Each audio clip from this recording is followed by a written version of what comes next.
Noite, uma noitezinha fria, e a gente aqui debaixo das cobertas vamos começando com as nossas leituras,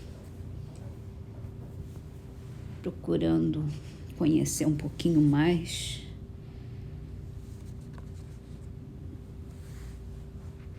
dos meandros da nossa vida espiritual.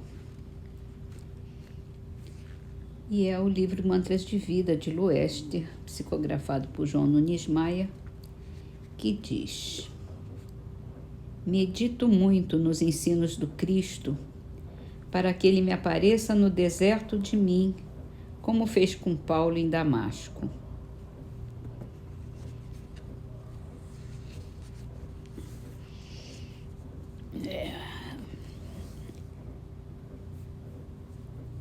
Às vezes a gente tem que despertar também para perceber a presença de Jesus. Livro dos Espíritos, pergunta 841. Para respeitar a liberdade de consciência, deve-se deixar que se propaguem doutrinas perniciosas, ou pode-se, sem atentar contra aquela liberdade, procurar trazer ao caminho da verdade os que se transviaram obedecendo a falsos princípios? Certamente que pode e até deve, mas ensine, a exemplo de Jesus, se servindo da brandura e da persuasão, e não da força, o que seria pior do que a crença daquele a quem desejaria convencer. Se alguma coisa pode se impor, é o bem e a fraternidade. Mas acreditamos que o melhor meio de fazer ser admitido é não agir com violência. A convicção não se impõe.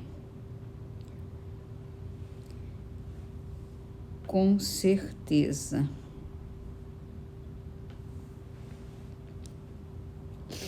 Então, vamos para o livro A Gênese, onde estamos tratando aqui da perda do paraíso. O capítulo se chama Perda do Paraíso. Aliás, o capítulo é Gênese Mosaica. E Kardec está fazendo aqui uma análise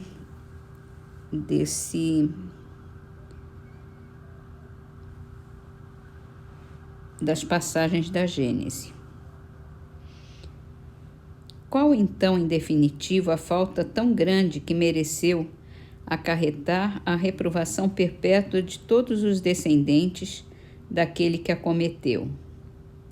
Caim, o fratricida, não foi tratado tão severamente. Nenhum teólogo a pôde definir logicamente, porque todos, apegados à letra, giraram dentro de um círculo vicioso.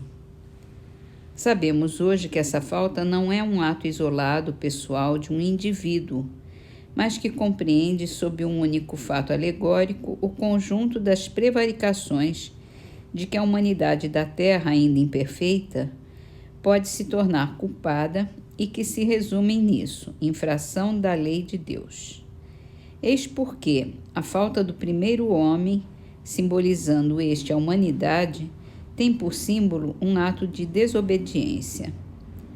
Dizendo a Adão que ele tiraria da terra a alimentação com o suor de seu rosto, Deus simboliza a obrigação do trabalho, mas por que fez do trabalho uma punição? Que seria da inteligência do homem se ele não a desenvolvesse pelo trabalho? Que seria da terra se não fosse fecundada, transformada, saneada pelo trabalho inteligente do homem? Lá está dito, em Gênesis, capítulo 2, versículos 5 e 7. O Senhor Deus ainda não havia feito chover sobre a terra e não havia nela homens que a cultivassem. O Senhor formou então do limo da terra o homem. Essas palavras aproximadas destas outras, enchei a terra, provam que o homem, desde a sua origem, estava destinado a ocupar toda a terra e cultivá-la, assim como ademais que o paraíso não era um lugar circunscrito a um canto do globo. Se a cultura da terra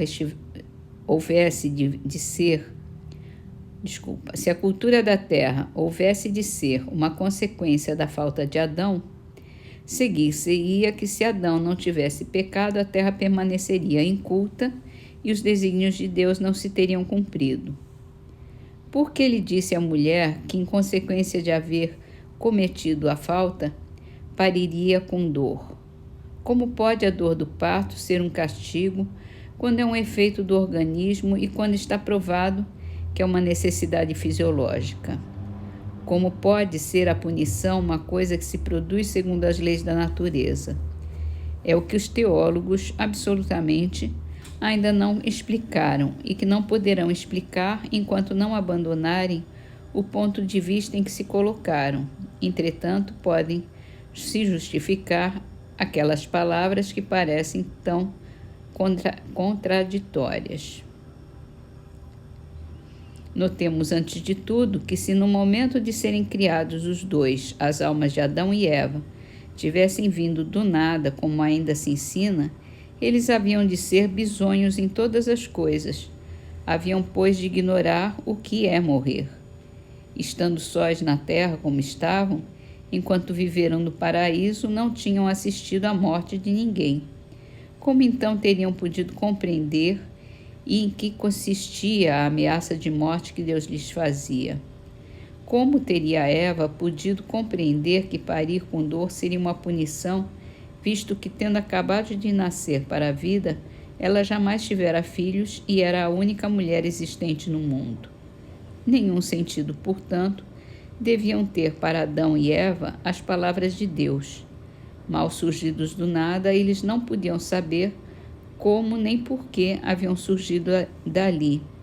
Não podiam compreender nem o Criador, nem o motivo da proibição que lhes era feita. Sem nenhuma experiência das condições de vida, pecaram como crianças que agem sem discernimento, o que ainda mais incompreensível torna a terrível responsabilidade que Deus fez pesar sobre eles e sobre a humanidade inteira.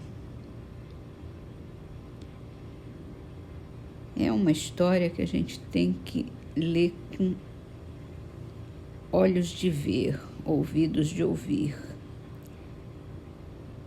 Muito mais complexa do que parece. Então vamos ler as trovinhas Trovas do Outro Mundo. Essas são cantigas do coração de Ormando Candelária. Por mais aflito e cansado, não lamentes, coração. Todo pranto de amargura é fonte de redenção. Quem ama com sacrifício alcança a luz de apogeus, amor que sustenta a vida, alento do próprio Deus.